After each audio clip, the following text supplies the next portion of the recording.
Gabe, Clarence, congratulations. You've made it to the final round of this competition. Now we're sending you back to your home forges, where you will recreate an iconic weapon from history. Make no mistake, gentlemen, this is a tough sword to make.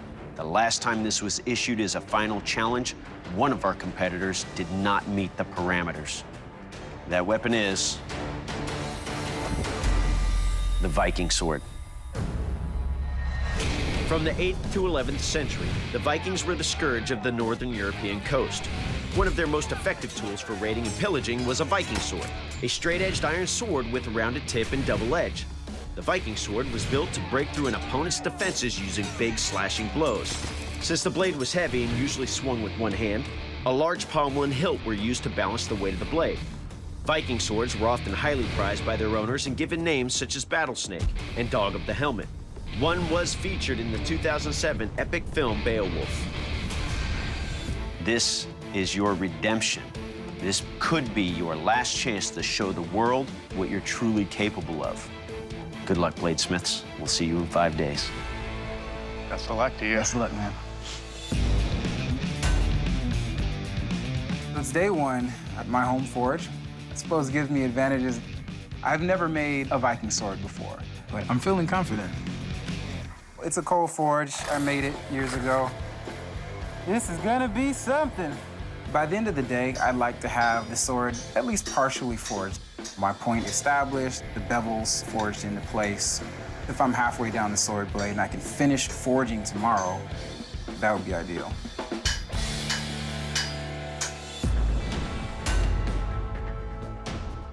We're here at Dragonfly Forge. Today we'll be making the billet out of 2 pieces of forge welded cable, which will cut, twist, weld. The cable has about 200 strands each, so when the 2 are combined, it's going to be about 400 wires comprising the billet. It'll make a very, very strong blade. Hopefully I can get those 2 put together. That didn't quite go how we wanted. As I was forging the 2 pieces of cable together, the first heat, I couldn't get the forge weld to stick. I just can't get the sweet spot. I need it to be hot enough.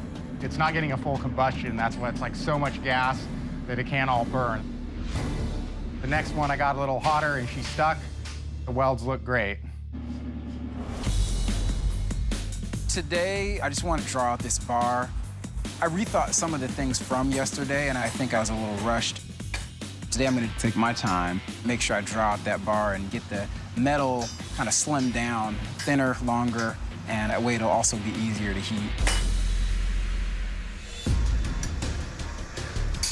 It's hot.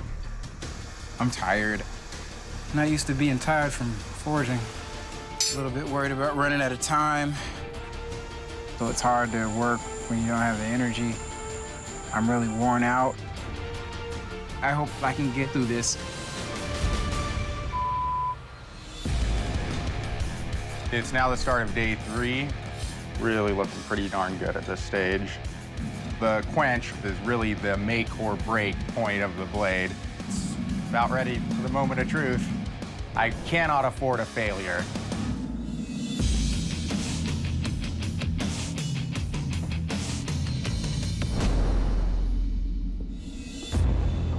The absolute worst thing that can happen during a quench is to have a fatal crack. There's no choice but to start over at that point. Pretty damn straight. Looks good. We're over the largest hump of the whole project now. Day 5. The plan is to finish everything. Grind, put the guard and the handle on, and quench the blade. Working a sword like this by hand, especially it being the first of these that I've done, a lot of difficulties.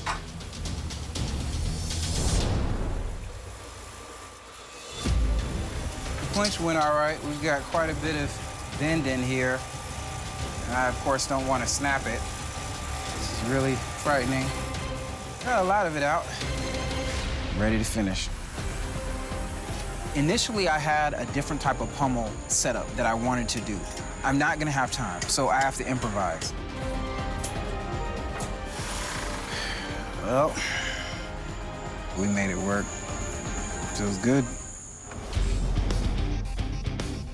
It's now the final day, and I have all the assembly to do.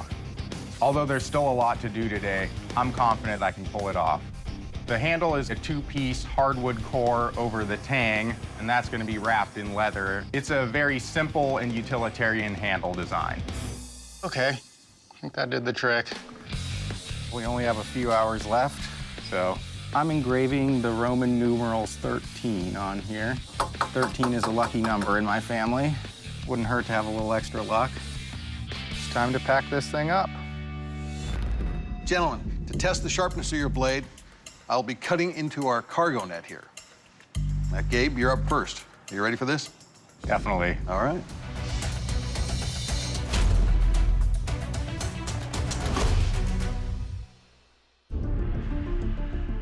Well, Gabe, that blade made pretty short work of that rope net. The weight overall is a nice feel. Definitely did a good job, definitely a sharp weapon. It felt good cutting. Nicely done, Gabe. Thank you. All right, Clarence, your turn. You ready? I'm ready. Okay.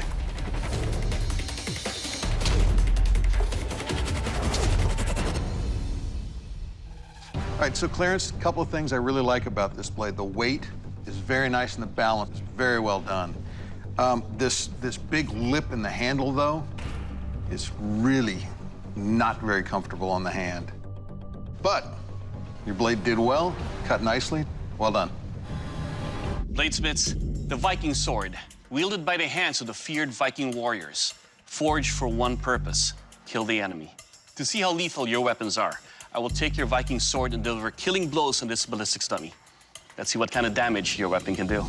Gabe, you're up first. You ready? I'm ready. Let's do this.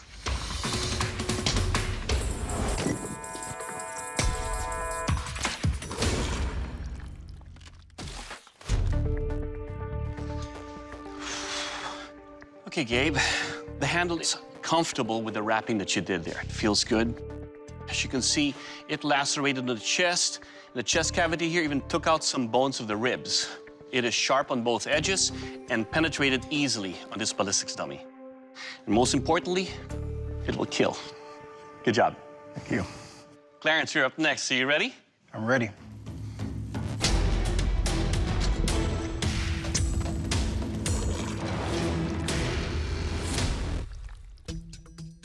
Okay, Clarence, it feels good to wield. It's got great balance to it. The one thing that it didn't do was cut cleanly through the ballistics dummy. It felt like it was bouncing off, and I'm wondering if that's your edge geometry here being thick and the sharpness of your blade. But in the cuts that it did do, the weight did penetrate, broke some bones. It penetrated on a deep thrust coming out, and that would be a very lethal wound. And your weapon will kill. Now, the Viking sword was commonly used in conjunction with a shield, so to test the strength of your sword, I'm going to take 4 blows into these wooden shield edges, 2 with either edge of your blade. Gabe, you're up first. You ready? Yes, sir. All right.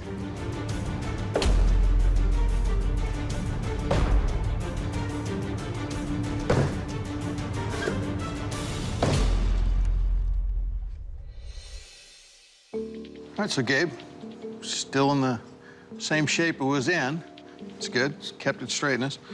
It feels like your edge held up really nicely. Definitely cut into the shield good. Good job. Thank you. All right, Clarence, you're up. You ready? I'm ready. Okay.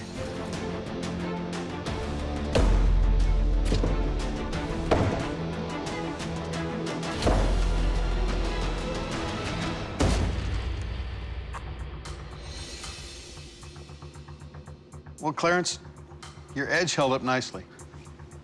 That handle still, in my hand, is still a bit of an issue. But swinging it, the weight and the balance is really nice. All in all, well done. Thank you.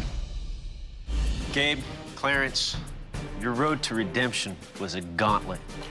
The judges have deliberated and they've made a final decision. The Forged in Fire champion is...